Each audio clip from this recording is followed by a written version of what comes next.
de la cruz. Porque él sabía que si Jesús moría en la cruz, su reino iba a quedar liquidado para siempre. Así que Satanás dice, yo tengo que convencer a Jesús de que adopte cualquier otro plan. Inclusive sería bueno que adoptara el plan de sentarse en el trono en Jerusalén para gobernar sobre los judíos, que es lo que ellos quieren, desviarlo del camino de la cruz.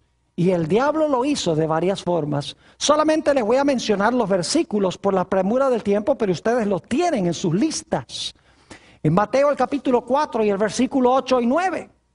Nos dice que el diablo llevó a Jesús a un alto monte, le mostró todos los reinos de la tierra. Y lo que Satanás le está diciendo a Jesús es esto: mira, ¿tú crees que tú tienes que morir para recuperar todos esos reinos? ¿Tú crees que tú tienes que dejar que te escupan la cara y que te den golpes y que te pongan una corona de espinas, como dice la profecía de Isaías 53? ¿Tú crees que tú tienes que ponerte en manos de tus criaturas para que ellos te maltraten, para recuperar los reinos del mundo? El diablo dice, no. Dice, hay un camino más fácil. Lo único que tú tienes que hacer es, tú te arrodillas y me adoras por un instante y te lo doy todo gratis. Tratando de desviar a Jesús de la cruz y adoptar un camino más fácil. Varias veces durante el ministerio de Jesús, y tenemos un ejemplo en San Juan 6:15, varias veces la turba procuró tomar a Jesús por la fuerza para colocarlo como rey. El diablo quería que Jesús se proclamara rey de los judíos y se sentara en el trono sobre un reino terrenal. Es decir, no quería que Jesús muriera para recuperar el reino, sino que quería que Jesús ocupara el trono de David, gobernando sobre la ciudad de Jerusalén y sobre los judíos. Pero dice allí en San Juan 6 y el versículo 15, cuando trataron de tomarlo por la fuerza, Jesús se fue al otro lado del lago, a un lugar solitario, y se puso a orar. No se desvió del camino.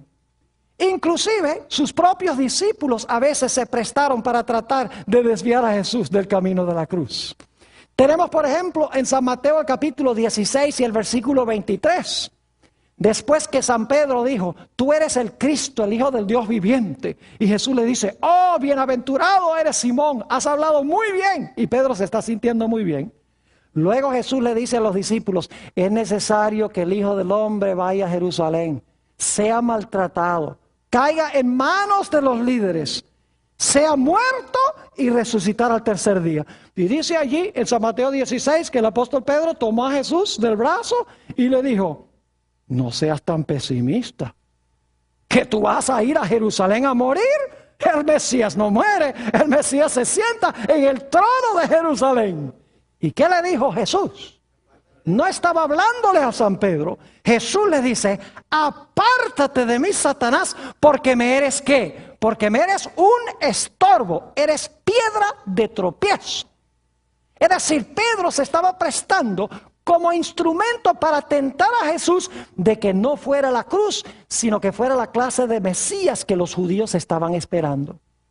Unos pocos versículos después, en el capítulo 17 y el versículo 4, Jesús subió con 3 de sus discípulos al monte de la transfiguración, con Pedro, Santiago y Juan. Y Jesús se transfiguró delante de ellos, como se verá cuando venga en poder y gloria en su segunda venida, para que ellos captaran una vislumbre de lo que iba a venir después de la cruz. Y descienden sobre el monte 2 personajes, Moisés y Elías. Moisés había muerto y resucitado, ido al cielo. Y Elías había sido trasladado al cielo de entre los vivos, cuando leemos el Antiguo Testamento. Y después de esta experiencia, el apóstol Pedro le dice al Señor Jesucristo, Señor, no vayamos a Jerusalén, porque ya iban en su último viaje para Jesús morir. Pedro le dice, no vayamos, Señor, a Jerusalén, construyamos 3 tabernáculos aquí y quedémonos en la montaña. Es decir, no vayas a Jerusalén a morir. Hacia el final del ministerio de Jesús. El relato se encuentra en San Juan 12 y el versículo 20 al 24. Vienen unos griegos para entrevistarse con Jesús. Y dicen, queremos hablar con Jesús, porque hay muchos creyentes en Grecia que necesitan escuchar el evangelio. Y los campos están maduros para la cosecha. Queremos que el maestro venga ya a Grecia a predicar. Y cuando van los discípulos para hablar con Jesús y le dicen, mira, hay unos griegos que quieren hablar contigo para que vayas a hacer obra misionera en Grecia. Jesús dice algo que parece estar desconectado de la conversación. Jesús dice, ha llegado el momento en que el Hijo del Hombre sea glorificado. Es decir, no es tiempo de ir a Grecia. Es tiempo de ir a la cruz, mi hora ha llegado, es tiempo de morir. Y luego dice, si un grano de trigo cae en la tierra y muere, retoña y produce mucho fruto. Pero si cae en la tierra y no muere, queda solo y no produce fruto. Lo que está diciendo Jesús es, si yo voy a la cruz y muero, entre los griegos habrá mucho fruto, como resultado de mi muerte. Pero si yo voy a predicarle a los griegos y no muero, es en vano, porque de todas maneras siguen estando en sus pecados, porque necesito morir por los pecados de la raza humana. Es decir, Satanás procuró matar a Jesús antes que llegara su hora. Satanás procuró infectar a Jesús con el virus del pecado. No fue capaz. Trató de desviar a Jesús del camino de la cruz, sabiendo que si Jesús vivía una vida perfecta y moría, que su reino iba a quedar destruido. Pero el diablo usó un cuarto método para tratar de vencer a Jesús. Trató de desalentarlo. Lo que trató de hacer fue que Jesús se sintiera que su misión no iba a producir fruto. Es interesante notar que en San Juan, el capítulo 13, y los versículos 1 al 3, nos dice que Satanás se le metió a Judas. Y Judas fue con los dirigentes religiosos y tramó la venta de Jesús a los líderes religiosos. Ahora, yo pregunto, ¿era el plan de Judas de entregar a Jesús para que a Jesús lo mataran? No. Algunos comprenden mal, dicen, ay, sí, Judas entregó a Jesús para que lo mataran. No, ese no era el propósito. El propósito de Judas era entregar a Jesús para que el Señor Jesucristo, cuando lo fueran a arrestar, se escapara de las manos de los que lo fueron a arrestar. Y usted dice, Pastor Bor, ¿cómo sabe eso? Muy sencillo. Le salió mal el plan a Judas. Ustedes lo saben bien. Cuando Judas se dio cuenta que Jesús no se zafó de las manos de sus enemigos, ¿qué hizo Judas? Dice la Biblia que fue con el dinero y lo tiró allá delante de los líderes religiosos y dijo, he entregado sangre inocente. Y dice la Biblia que fue y se suicidó. El propósito de Judas era que Jesús, cuando lo arrestaran y lo maltrataran, que Jesús se zafara de sus manos y que no fuera a la cruz. El diablo no quería que Jesús fuera a la cruz. El diablo no quería que Jesús muriera en la cruz. Sí quiso matarlo antes que llegara su hora, pero cuando llegó su hora, no era su plan de que Jesús muriera. Y algunos dicen, pero Pastor Bor, entonces, ¿por qué razón el diablo llevó a la gente a abofetear a Jesús y a escupirle en el rostro y a azotarle la espalda y ponerle una corona de espinas? ¿Y por qué? ¿Por qué Satanás influyó sobre la gente para que le clavara las manos en la cruz y los pies si el diablo no lo quería matar? ¿Saben cuál era la intención de Satanás? La intención de Satanás era que, causándole este sufrimiento a Jesús, que Jesús se vengara de los que le estaban haciendo esto. Que Jesús se escapara de sus manos, en otras palabras, y que no muriera, sino que se vengara, y de esta manera quedaría destruido el plan de la salvación. El diablo procuró por todos los medios desalentar al Señor Jesucristo.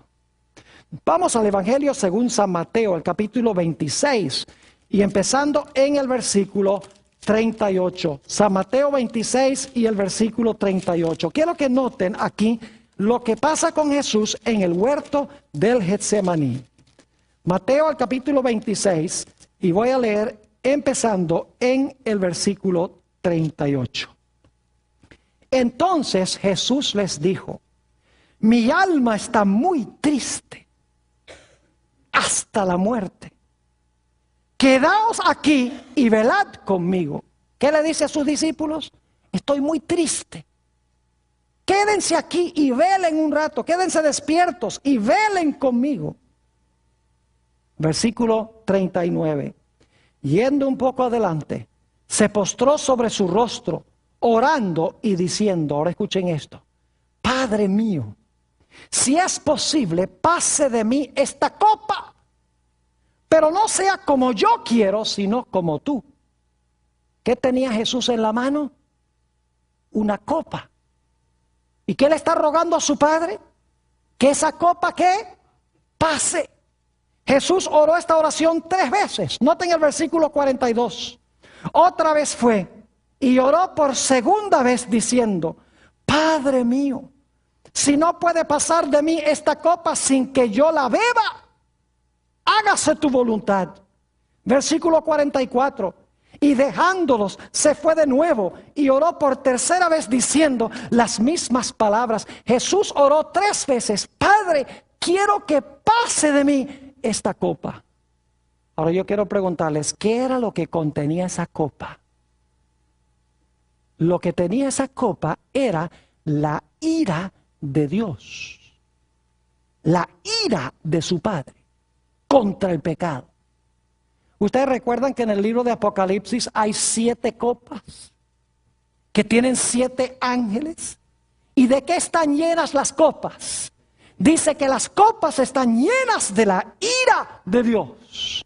Es decir, la copa que Jesús tenía que beber estaba llena de la ira de Dios. Y enseguida decimos, ¿por qué estaba llena de la ira de Dios si Jesús nunca pecó?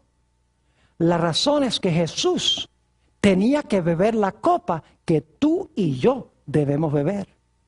El Señor Jesucristo tenía que beber la copa de la ira de Dios contra el pecado, porque Jesús estaba tomando sobre sí mismo nuestros pecados. ¿Y saben quién le dio esa copa a Jesús? Note lo que dice San Juan, el capítulo 18 y el versículo 11.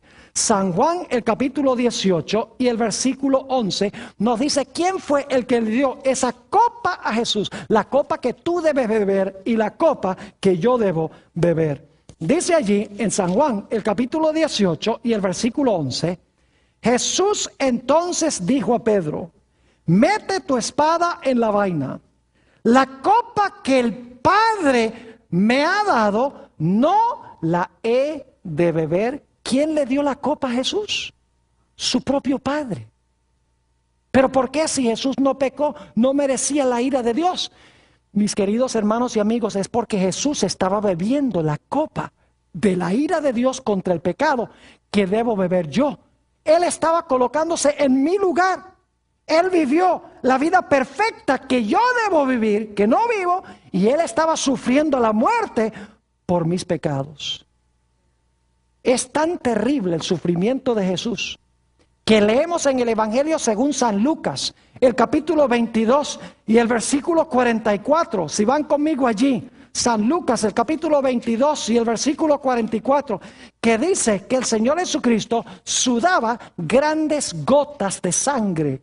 Dice allí, y estando en agonía, oraba más intensamente, y era su sudor como grandes gotas de sangre que caían hasta la tierra. ¿Cuánta agonía debe estar sufriendo una persona que en vez de sudar sudor, sude gotas de sangre? Saben que posiblemente muchos de ustedes han visto esa película, La Pasión del Cristo, de Mel Gibson. Esa película lo que enfatiza mayormente, según me dicen, es la violencia física que sufrió Jesús. Pero la violencia física que sufrió Jesús no fue nada comparado con su agonía espiritual y mental. Porque el Padre estaba colocando sobre Jesús todos los pecados de la raza humana. Los que se han cometido, los que se estaban cometiendo y los que había todavía por cometer. Jesús estaba cargando todos los pecados de la raza humana, castigado por su propio Padre, bebiendo la copa de la ira de Dios. Nos dice en San Lucas 22:53 que esta fue la hora de la potestad de las tinieblas. Es decir, Satanás estaba torturando a Jesús. Es más, lo que Satanás le estaba diciendo a Jesús era, mira,